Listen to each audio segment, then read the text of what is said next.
It's time for us to check back in with Louisa in Mountain Path and see what happens next. If you've missed any of the previous recordings or readings, you can look in the description below for a playlist.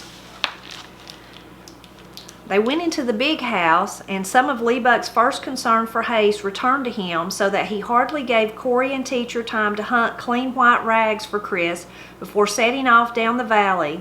Lee Buck would not risk walking in the open through the fields, but skirted the hillside, keeping within the heavy black shadows of the trees. They walked in silence. There seemed to be so little to say, and the man's long legs, swinging quickly over the snow, set a pace that the women could not match and have breath left for words. Once Lee Buck paused to listen, and Louisa took time to look about her, at the hills, black pine and white snow, and at the moon, riding high and undimmed by the dark sheaves of wind cloud that dotted the sky to the northwest. Chris would like to walk about on such a night. He liked clouds and wind and weather. Her coat collar was rimmed with frost. The night must be very cold. Strange, she couldn't feel it. They came near Hayes's, close to the spot where the dogs waited, and Lee Buck whispered, "We'll have to go in by the river. We can't make them dogs bark and have Sally up asking questions." They came to the river bluff above the cave, and Lee Buck stopped to listen again and looked down upon the river, which lay hidden under a wide band of black bluff shadow. Men could row a boat in that shadow and not be seen, Louisa thought. She leaned over the bluff and tried to look down into the place where Cave Creek should flow out into the river. Her eyes encountered nothing but a pool of black shadow, topped in spots by slow-moving wisps of foam-like fog, rising white out of the shadow and into the moonshine. Somewhere back of the fog wall, Chris waited with the two dead men. He hated it so low underground, he had once said. She listened as Lee Buck and Corey listened, but could hear nothing except the wind in the trees and the roar of Cumberland leaping over Gilson Shoals less than a mile below. "I reckon it's safe to go down," Lee Buck whispered, and she followed him, climbing as soundlessly as she was able down over the rock and clay banks.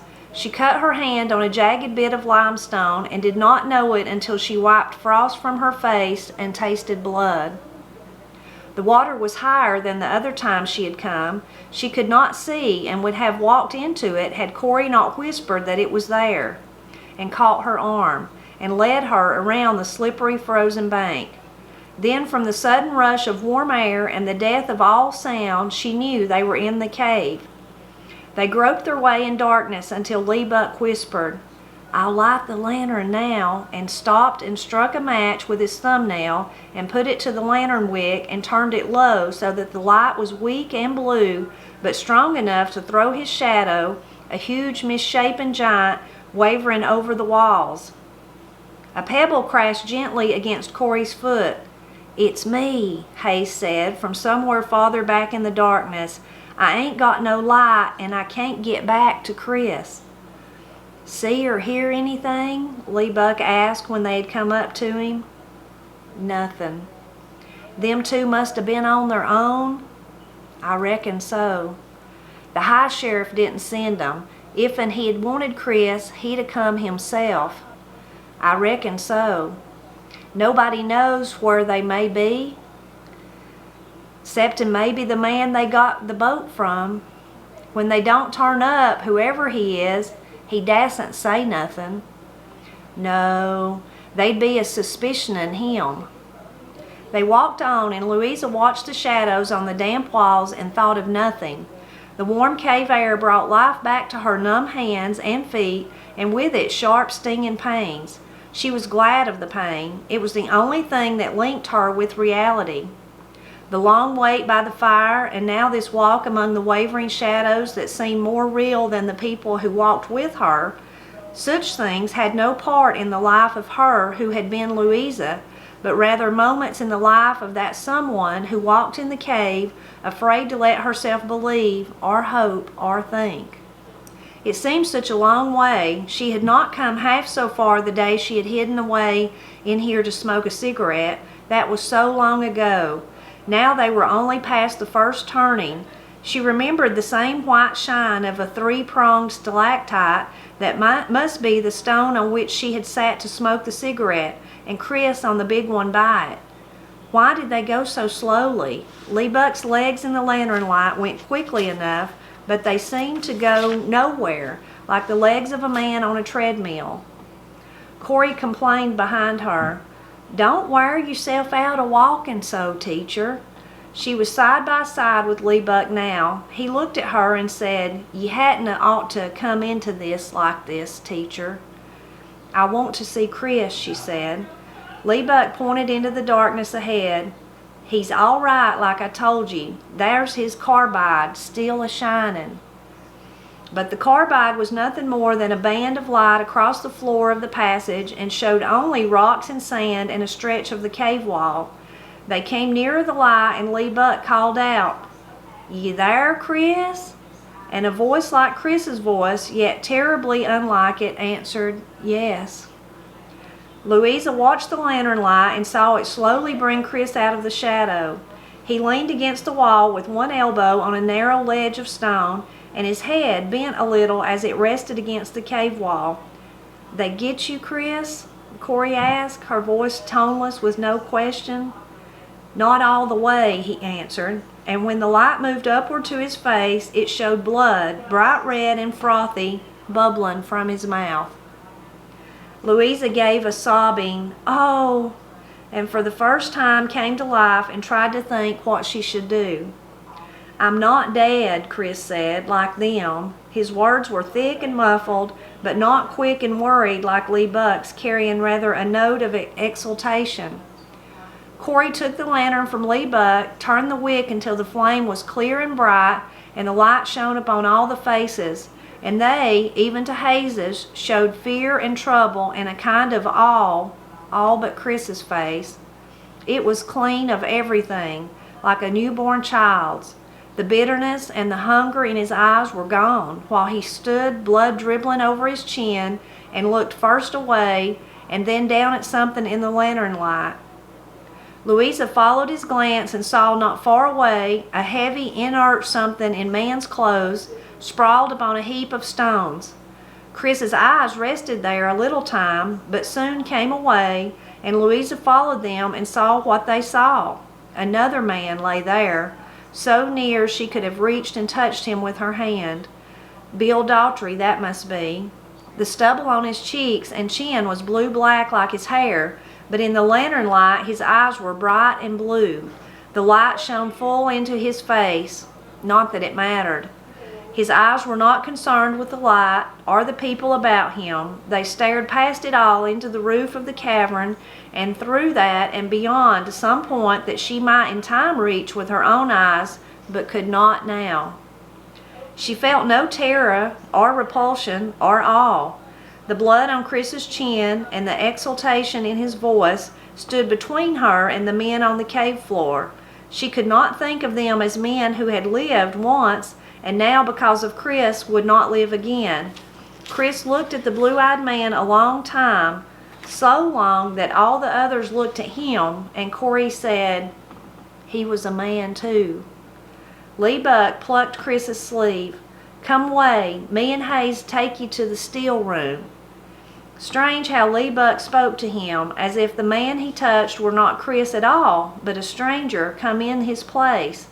"I can walk," Chris said. "It'll make the bleeding worse." Chris looked into the dead man's eyes again. "He got me the first shot when I walked over the hill," he said. Corey put the lantern before her so that the face on the floor stared only into darkness. "We'd best get Chris to the still room." Lee Buck glanced at his nephew briefly. "It don't much matter," he said. "Don't talk so," Corey said. Lee Buck and Hayes made a seat with their hands and forearms, and Chris with some difficulty got into it.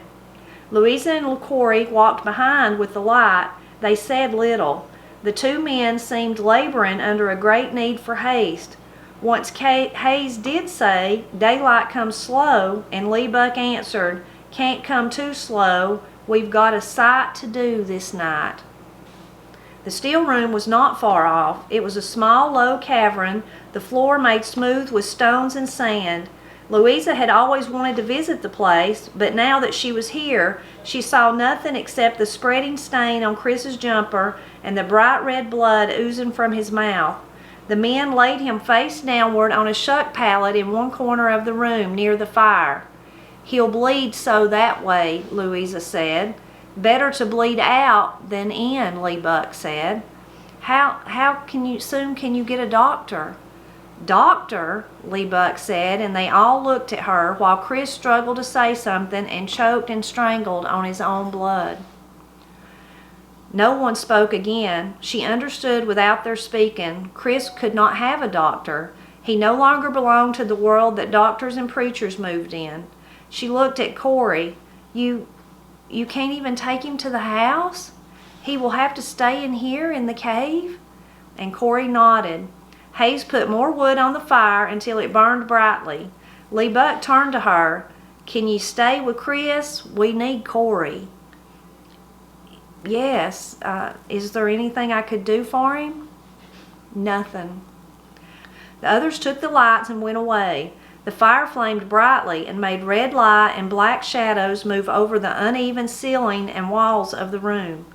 She huddled as close to Chris as she dared and watched the play of light and heard his gurgled, labored breathing. She wondered if he suffered much or where he was shot and if there was anything she could do for him. Once he groaned a little and clenched his hand. She took his hand and held it and saw a film of sweat glisten in his palm. Now and then it contracted with a spasm of pain, but he said nothing. The mattress under him and the hem of her skirt grew dark and sodden. So much blood for one man. Why didn't they come? He wouldn't die. He couldn't. Not now. The world belonged to him. Unconsciously, she gripped his hand as though the strength of her own fingers she could hold life in him and keep it from flowing away. Strange how she could sit and touch him and be so remote, so aloof, more so than on the first day she saw him. The pain and the blood did that. It wasn't the other thing. She got up and rebuilt the fire, which had burned low. When she returned, he lay partly on one side, his face shining with sweat. He looked at her. "Don't be scared, teacher," he said in that fuzzy, thick voice that wasn't his own. "I'll be all right. I've got to be now." "Is Lee Buck all right?" "Yes." "Not talking about going up the valley?" "No. He looked up that way, but he believes Corey." "It's a good thing. That Barnett with the fiddle is at the bottom of this, I know." "When you get well, you won't go up the valley?" "No. I'd thank him if I could." He strangled again and lay hoarding strength and breath to speak. "Teacher, Lee Buck ought to know that fiddle has come home. It'd be easier in his mind, not a hating himself." "You mustn't talk," she said. "He'll know when spring comes and Corey goes to do Aunt Elgie's house cleaning. Maybe he'll think it has been home a long time and Aunt Elgie just forgot." "That would be a good thing," he said, and was quiet until a long, wailing howl, like that of the wind and of some human too, floated down through the passageway. "What's that?" Louisa whispered, too startled to remember that Chris ought not to speak. "It's Zoley. It's a-getting late, and he's a-getting cold and a-wondering why I don't come by. He's one more dog for hunting and waiting." "Yes," Louisa said, "but you mustn't talk any more." Corey come not long after. She glanced briefly at Chris. "I wished we had time to dress his wound," she said.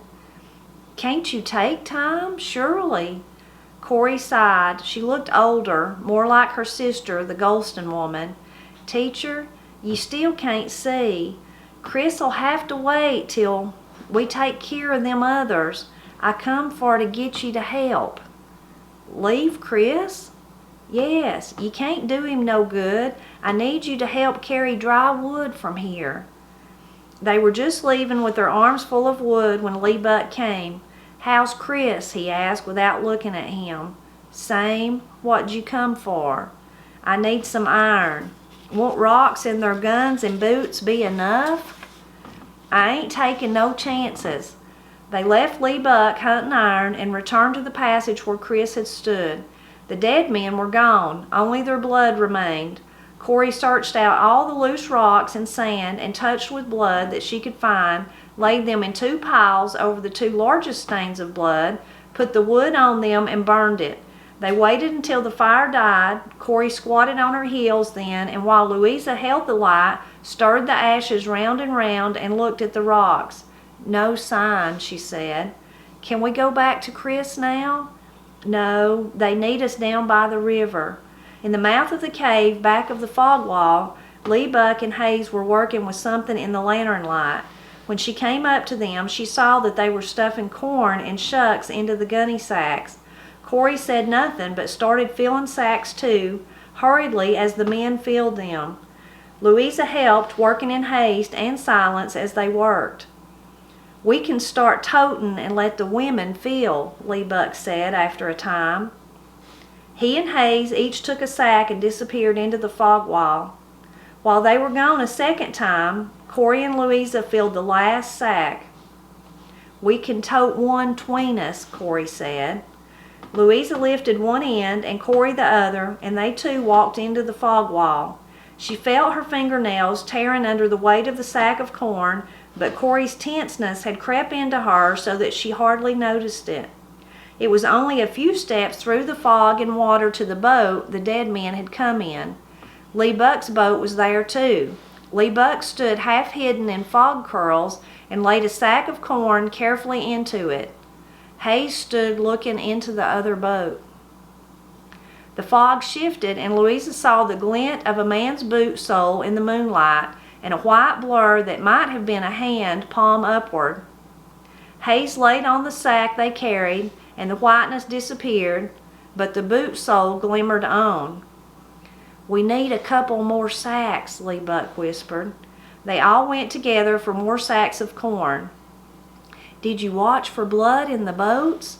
Corey asked when the men were shouldering their sacks. Lee Buck nodded. What'll you do with their boat? Get it back here and cut it up and burn it in the cave 'fore morning. And you're a-picking the right place in the river? Above the shoals on Yan's side. It's deep and quicksandish there. That iron, it'll sink 'em down. They carried out the last sack of corn. Corey and Louisa stood a moment and watched the men, and as they rode noiselessly away into the fog, the boot sole did not shine. We can take care of Chris now, Corey said. So, the conclusion of a very exciting chapter. Chris is alive. Now we know that Chris is alive, although he doesn't sound very good to me. If he's got blood coming out his mouth, I don't think it looks very good for him. And now they've left him alone to go try to hide the bodies and help Lee Buck and Hayes get rid of all the evidence, so they've left him in there by himself. It doesn't sound good for Chris, or for any of them, really, when you think about it. Such a dramatic part of the story, for sure.